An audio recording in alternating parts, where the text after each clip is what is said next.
இப்போ பார்த்தோன்னா method of charging. Method of charging பார்த்தோன்னா 3 வகைப்படும். ஃபஸ்ட்டு பார்த்தோன்னா charging by conduction. Charging by what? Conduction. இப்போ நல்லா பாரு, சப்போஸ் என்கிட்ட நிறைய சார்ஜ் இருக்குது, நான் போய் ஏதாச்சும் ஒரு ஆப்ஜெக்டை டச் பண்ணுறேன், அப்போ என்ன ஆகும்? ஏன் சார்ஜ் வந்து அந்த பாடிக்கு டிரான்ஸ்ஃபர் ஆகுமா? கரெக்டாக இல்லையா? இந்த ப்ராசஸோட பேர் தான் என்னது? Charging by conduction. we are conducting. முடிஞ்சு. நெக்ஸ்ட் பார்த்தனா சார்ஜிங் பை ஃப்ரிக்ஷன். அப்படின்னா என்ன? ரப் பண்ணுறப்ப நான் உட்காந்து ரப் பண்ணுவேன். இந்த மாதிரி நான் ரப் பண்ணிக்கிட்டே இருக்கேன்னு சொன்னால் 2 பாடிக்கு நல்ல ஹீட் கிரியேட் ஆகும். அப்போ ஹீட் கிரியேட் ஆகிறப்ப 2 பாடி அடம் பிடிக்கும். யார் அதிகமாக அடம் பிடிக்கிறாங்களோ, எஸ், யார் அதிகமாக அடம் பிடிக்கிறாங்களோ அவங்க எலக்ட்ரானை விட மாட்டாங்க. அப்போ அவங்க என்ன பண்ணுவாங்க? எலக்ட்ரானை கெயின் பண்ணுவாங்க. எலக்ட்ரான் கெயின் பண்ணி என்ன ஆயிடுவாங்க? நெகட்டிவ். அதனால் பாரு, அடம் பிடிச்சி நீ நெகட்டிவாக மாறிக்கிட்டு இருக்க. சரியா? அதனால் கொஞ்சம் அப்பப்போ விட்டு கொடுத்து பழகணும். அதை நீ விட்டு கொடுத்தா என்ன ஆகும்? பாசிட்டிவாக மாறுவேன். புரியுதா? Any difficulty? என்ன பார்த்தோன்னா charging by friction. Charging by conduction என்ன சத்யா?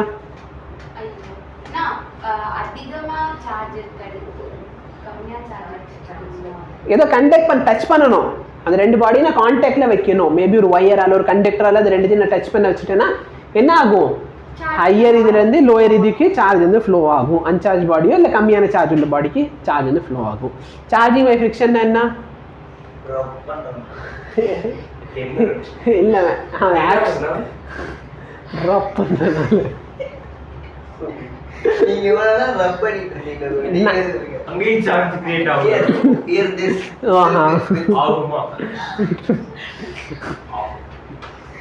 நல்லா பார்த்தனா 2 மெட்டீரியல் வந்து நல்லா பாரு, இன்சுலேட்டர் இருந்தால் சார்ஜ் கிரியேட் பண்ணலாம். ஏன் அப்படின்னா ஒரு இன்சுலேட்டர்னு வச்சுக்கோ. இது ஒரு இன்சுலேட்டர், பேசிக்கலி ஒரு பென் இஸ் இன்சுலேட்டர்.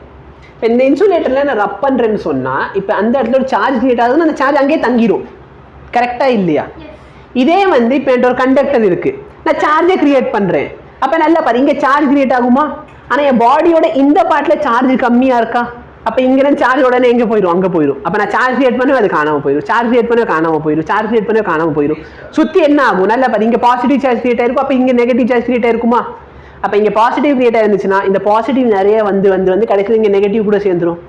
புரியுதா? இப்போ இது பாசிட்டிவா? இப்போ இந்த பாசிட்டிவ் இங்கே கிரியேட் ஆகுது. அப்போ கொஞ்ச நேரத்துக்கு இந்த கண்டக்டர் நல்லா சார்ஜ் வந்து கண்டக்ட் பண்ணுமா? இப்போ நல்லா பாரு, இங்கே ஃபுல்லாக பாசிட்டிவ் ஆயிடுச்சு, இங்கே ஃபுல்லாக நெகட்டிவ் இருக்கும். இந்த பாசிட்டிவ் வந்து சார்ஜ் நெகட்டிவ் ஃப்ளோ ஆயிருமா? அப்போ சார்ஜ் இல்லாமல் போயிருமா? அதனால தான் கண்டக்டரில் என்ன ஆகுது? அது தெரியாது. அது வந்து யார் அதிகமாக அடம் பிடிக்கிறாங்க அதை பொறுத்து. சரியா? நான் தான் அதிகமாக அடம் பிடிக்கிறேன்னா உடனே மொத்த பாடியை வந்து லைட்னிங் பக்கத்தில் கொண்டு போய் வச்சுட்டேன்னா லைட்னிங் வந்து பாசிட்டிவாக இருக்குன்னா நீ வந்து அப்படியே பாசிட்டிவ் உள்ளே வாங்கிக்குவேன். ஏன்னா ஒன்ட்ட வந்து சார்ஜ் கம்மியாக இருக்குமா? பாசிட்டிவ் கம்மியாக இருக்கும். அப்போ லைட்னிங் வந்து பாசிட்டிவ் சார்ஜில் உனக்கு உள்ளே விட்டுரும். அதனால நீ செத்துருவ. ஆனால் படத்தில் என்ன பண்ணிடுவாங்க? அதை வச்சு ஒரு படம் எடுத்துட்டாங்க, மின்னல் முரளி. நல்ல படம் தான், பட் கொஞ்சம் எக்ஸ்ட்ரா சீன்லாம் இருக்கும். இங்கே வந்து அப்படியே பாப்பா இங்கே செவுரோட இது இங்கிட்டு பார்வையில எல்லாமே பண்ணிடுவான். இப்படி பாப்பா அந்த கத்தி இப்படி வலையும் என்னென்னமோ நடக்கும். இப்போ பார்த்தனா சம்பத், நீ வாய் பேசிக்கிட்டே கிடக்குற, பார்த்து வச்சுக்கோ. ரெக்கார்டிங்கில் காட்டணுமா? ப்ளே பண்ணி ஹைஸ்ட் டெஃபினேஷன் குவாலிட்டியில் ரெக்கார்ட் ஆகிருக்கும். நெக்ஸ்ட் பார்த்தோன்னா ரொம்ப இம்பார்ட்டண்ட், உன்னோட ஃபஸ்ட்டு எக்ஸாமுக்கு மட்டும். ஏன்னா இது வந்து நீட்லலாம் கேட்குறது இல்லை. சார் நீட்டு நான் சொன்னாலும் சரி, போர்டில் சொன்னாலும் சரி, இது கேட்குறது இல்லை. பட் ஃபஸ்ட் எக்ஸாம் வரும் பார்த்தியா, கேட்குறது கேள்வி இல்லாமல் இது ஒரு 3 மார்க் கொஸ்டின் ஒன்ட்ட கேட்கலாம். இதுக்கு முன்னாடி பார்த்த 2 மெத்தட் பார்த்தோமா? ஃபர்ஸ்ட் மெத்தட் என்ன? கண்டக்ஷன். செகண்ட் மெத்தட் என்ன? சம்பத் வாழ்க்கையிலும் பெருசாக சாதிஷ்டான்னு உட்காந்து சிரிச்சுக்கிட்டு இருக்காங்க. இப்போ 12th வந்திருக்கேன், ஒன்றும் சாதிக்கலை, அடக்கி அடக்கி. நான் தான் சொல்றேன்ல, இதெல்லாம் கேட்க மாட்டாங்க, அது ஈஸியாக தான் இருக்கும். இப்போ சார்ஜிங் பை இண்டக்ஷன். இந்த இண்டக்ஷனில் பார்த்தோன்னா நான் 2 பாடியை டச் பண்ண மாட்டேன். டச் பண்ணாமல் நம்ம வந்து கண்டக்ட் பண்ண வைக்கப்போம். அதாவது பேசிக்லி ஒரு பாடியில் பாசிட்டிவ் இருக்குன்னா இந்த பாசிட்டிவை இன்னொரு பாடிக்கு அனுப்புறப்ப நான் என்ன பண்ணுவேன்? 2 பாடியை டச் பண்ணுவேன்னா ஃபர்ஸ்ட் என்ன கண்டக்ஷன் பார்த்தோமா? இங்கே பாசிட்டிவ் இருக்குது, எனக்கு இங்கே அனுப்பினோன்னா இந்த பாசிட்டிவ் வந்து இங்கே டச் பண்ணுவேன், அப்போ தானே பாசிட்டிவ் அங்கே போகும். அதே வந்து நான் வந்து ஃப்ரிக்ஷன் வச்சு பண்ணுறப்ப என்ன பண்ணேன், கண்டிப்பாக ரெண்டு ரப் பண்ணுறதுனால தான் என்ன ஆச்சு, அங்கே சார்ஜ் கிரியேட் ஆச்சு. ஆமாவா இல்லையா? இப்போ சார்ஜிங் பை இண்டக்ஷன் இது ஒரு புது மெத்தட், ஃபுல்லாக தியரி ஃபுல்லாக கொடுத்துருக்குது, வேணா பார்த்துக்கோ. என்னன்னா ஒரு பால் இருக்குது, மெட்டல் பால். இந்த மெட்டல் பாலை நான் கீழே வந்து இன்சுலேட்டர் மேலே வைக்கிறேன். ஏன்னா அப்போ தான் சார்ஜ் வந்து ஓடி போயிடாது. நான் பாட்டுக்கு சார்ஜ் பண்ண சார்ஜ் ஓடி போயிடுச்சு, நான் திரும்பி சார்ஜ் பண்ண சார்ஜ் ஓடி போகுது. புரியுதா? அப்போ நல்லா பாரு, இது ஒரு மெட்டல் பால். இந்த மெட்டல் வந்து கண்டக்டர், கீழே இருக்க இந்த ஸ்டாண்ட் என்னது, இன்சுலேட்டர். இதுக்கு பக்கத்தில் நான் இன்னொரு மெட்டல் பாலில் வந்து டச் பண்ணி வச்சுருக்கேன். இந்த ரெண்டு மெட்டல் பால் கான்டாக்டில் இருக்குது. இப்போ நல்லா பாரு, இதுக்கு முன்னாடி மெத்தட்னா என்ன, நான் இதை சார்ஜ் பண்ணணும், இதை வந்து ஒன்று ரப் பண்ணணும், இல்லைனா ஏதாச்சும் ஒரு சார்ஜ் பாடி வந்து இது டச் பண்ணணும், அப்போ தான் சார்ஜ் ஃப்ளோ ஆகும். இப்போது வெயிட் பண்ணி செக் பண்ணிக்கிறேன். இல்லை நான் வந்து என்ன பார்க்கணுன்னா, நான் பாசிட்டிவ் ராட் எழுதியிருக்கேன்னா நெகட்டிவ், இல்லை நான் இங்கே ஃபுல்லாக பாசிட்டிவ் நடத்திட்டு பின்னாடி போகிறப்ப ஃபுல்லாக நெகட்டிவ் ராட் போட்டேன்னா அப்புறம் நீ கன்ஃபியூஸ் ஆயிடுவேன். இப்போ நான் இது பக்கத்தில் வந்து ஒரு பாசிட்டிவ்லி சார்ஜ்டு கிளாஸ் ராடு கொண்டு வரேன். என்ன கொண்டு வரேன்? மெட்டல்ல ஃப்ரீ எலக்ட்ரான்ஸ் இருக்கும், ஃப்ரீ சார்ஜஸ் இருக்கும், இருக்குமா இருக்காதா? கிளாஸ் ராட நான் வந்து வெளியே உட்காந்து ஃப்ரிக்ஷனில் உட்காந்து தேய்ச்சி அந்த சார்ஜ் கொண்டு வந்துட்டேன். அப்போ அந்த கிளாஸ் ராடில் என்ன இருக்கு? இப்போ மெட்டல், ரெண்டு மெட்டல், அங்கே பாசிட்டிவாக பார்க்குறான். உடனே ஒரு ஆசை, எல்லா நெகட்டிவ் என்ன பண்ணுறாங்க, இங்கே ஓடி வந்துடுறாங்க. ஓகேவா? யாரை பார்க்க? பாசிட்டிவ் பக்கத்தில். பாசிட்டிவ் அட்ராக்ட் பண்ணுது அப்படின்னு சொல்லி அங்கே வந்துட்டாங்க. புரியுதா? முன்னாடியாச்சும் ஆட்டம் பாசிட்டிவ் நெகட்டிவ் சேர்ந்து கொஞ்சம் அப்படி ஜாலியாக இருந்தால், இப்போ என்னாச்சு, ஓஹோ பாசிட்டிவ் ஃபுல்லாக அங்கே நிறைய பாசிட்டிவ் வாங்க, எல்லாருமே அங்கே போயிடலாம். புரியுதா? இப்போ இந்த மெட்டல்ல எல்லா நெகட்டிவ் இங்கே இருக்கு, எல்லா பாசிட்டிவ் இந்த சைடு இருக்கு. அப்போ இந்த மெட்டல்ல இருக்கிற எல்லா பாசிட்டிவ் எங்கே போயிடும்? இவன் ரிப்பல் பண்ணுறதுனால இந்த மெட்டல்ல இருக்கிற எல்லா பாசிட்டிவ் இங்கிட்டு தள்ளி வந்துருமா? இந்த டயக்ராம் வரைப்ப ஒரே ஒரு முக்கியமான விஷயம் என்ன அப்படின்னா, அங்கே 5 எலக்ட்ரான் கிரியேட் பண்ணியிருக்குன்னு இங்கே 5 பாசிட்டிவ் சார்ஜையும் கிரியேட் பண்ணிடு. அங்கே 5 கிரியேட் பண்ணிட்டீங்க, 1 2 மட்டும் கிரியேட் பண்ணாத. புரியுதா? இது வரைக்கும் புரிஞ்சா? ஓகே. அவங்களுக்கு என்ன ஆசை, ஓஹோ பரவாயில்ல இங்கே ஃபுல்லாக பாசிட்டிவ் இருக்கா, அப்போ இந்த பாசிட்டிவ் பார்த்தோன்னா நெகட்டிவ் எல்லாம் இங்கே வந்துருச்சு, இந்த பாசிட்டிவோட ரிப்பல்ஷனால பாசிட்டிவ்ல இங்கிட்டு வந்துருச்சு. Any difficulty? எந்த மெட்டல்ல? அந்த எலக்ட்ரான்ஸ் வந்து இந்த ரெண்டு மெட்டல்ல சேர்ந்து தான் எல்லாரும் ஓடி போயிடுவாங்க. கரெக்டா இல்லையா? எதுக்குள்ள? அந்த ரிப்பல்ஷனை விட இங்க இருக்கிற அட்ராக்ஷன் அதிகமா இருக்கும். அதனால வந்து எந்த வேலையும் நடக்காது. இப்ப நல்லா பாரு, அவங்கள அப்படியே வந்து அப்படி அங்க பாரு அங்க பாரு அங்க பாரு அப்படின்னு சொல்லிட்டு அந்த பாசிட்டிவ் அப்படியே வச்சிருக்கேன்னா,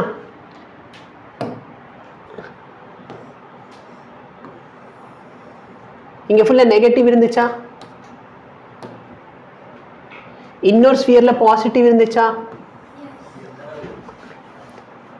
இருந்துச்சா இல்லையா? இப்ப நான் ரெண்டுத்தையும் கீழே இருந்து பிரிச்சு விட்டேன். புரியுதா?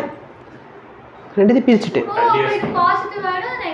இப்ப அந்த ஸ்பியர் ஃபுல்லா என்கிட்ட பாசிட்டிவ் இருக்கா, இந்த ஸ்பியர் ஃபுல்லா என்ன இருக்கு? நெகட்டிவ். ஓகே, இந்த டயக்ராம் திரும்பி வரைஞ்சிடுறேன்.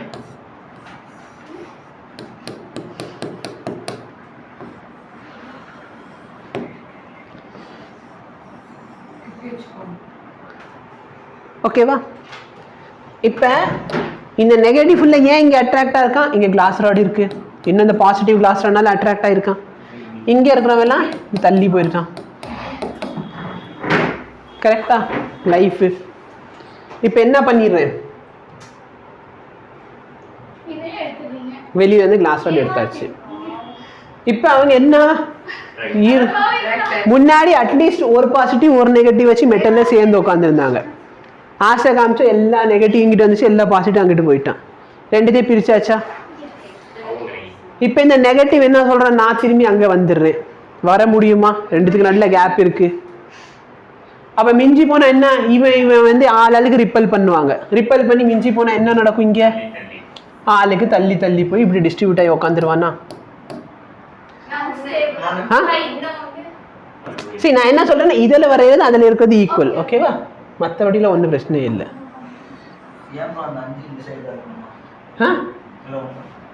என்னடா சொல்லுடா. அந்த 5 இந்த சைடு தான் வரையணுமா, ஒன்னு பின்னாடி இருக்கலாம், பின்னாடி இருந்துக்கலாம். புரியுதா? நல்லா பாரு. நான் வந்து இந்த கிளாஸ் ரோட வச்சு இந்த மெட்டல் ஏதாச்சும் டச் பண்ணேன்னா, இருந்தாலும் சார்ஜ் பண்ணிட்டேன்னா, இது பேர் தான் charging by induction. Conduction, friction, induction. கண்டக்ஷனில் கண்டக்ட் பண்ண வைப்பேன் ரெண்டு பாடியை, ஃப்ரிக்ஷனில் ரப் பண்ணுவேன். இதில் ஏமாத்திடுறேன். கரெக்டாக ப்ராசஸ் என்ன? இது வந்து சும்மா இதில் படித்து பார்த்தோன்னா புரியும். Take 2 metal sphere A and B. அது ரெண்டுத்தையும் எது மேலே வச்சிருக்கோம் பாரு, இன்சுலேட்டர் மேலே வைக்கணும். நீ இன்சுலேட்டர் மேலே வைக்கல, சார்ஜ் பண்ணுற கீழே இருந்து அப்படி டிஸ்சார்ஜ் ஆகி எடுத்துக்கு போய்கிட்டே இருக்கு. நீ சார்ஜ் பண்ணுற கீழே டிஸ்சார்ஜ் ஆகி எடுத்துக்கு போகுது. புரியுது? எங்கே கிளாஸ் ரோடு இருந்தால் தான் அது அப்படி தானே இருக்கும், அது தள்ளி தானே இருக்கு. கரெக்டா இல்லையா? கிளாஸ் ரோடு விட்டதுனால தானே ஐயோ நம்ம என்ன பண்ணுறது, இப்போ பிளாஸ்டரும் இல்லை ஒன்றும் இல்லை அப்படின்ட்டு டிஸ்ட்ரிபியூட் ஆயிடுவாங்க, ரிப்பல் பண்ணி. என்ன டிஃபிகல்ட்டி? அடுத்து என்ன நடந்திருக்கு? Bring the positive charge dot near to the left sphere. Positive charge dot நான் லெஃப்ட் ஸ்பியர் கொண்டு வந்திருக்கு. அப்போ என்ன ஆச்சு? The positive charge of the rod attracts a electron of A as well as B. ஏல இருக்கிற எலக்ட்ரானையும் அட்ராக்ட் பண்ணும், பியில் இருந்து எலக்ட்ரான். அப்போ இருக்கிற இங்கே மொத்த ஸ்பியரில் இருந்த எல்லா எலக்ட்ரானும் அட்ராக்ட் ஆகி இங்கிட்டு வந்துடும். பாசிட்டிவ் சார்ஜ் எல்லாம் ஃபர்தர் எண்டில் போயிடும். அடுத்து என்ன பண்ணுற? ரெண்டுத்தையும் ஸ்ப்ளிட் பண்ணி வச்சிருவேன். இருந்தாலும் இவங்களுக்கு இன்னும் வெளியே வர மாட்டாங்க. ஏன்? ஏன்னா இன்னும் பாசிட்டிவ் தெரியுது. கடைசியில் பாசிட்டிவ் எடுத்தால் தான் மிச்சம் இருக்குது தெரியும். புரியுதா? Any difficulty? Okay.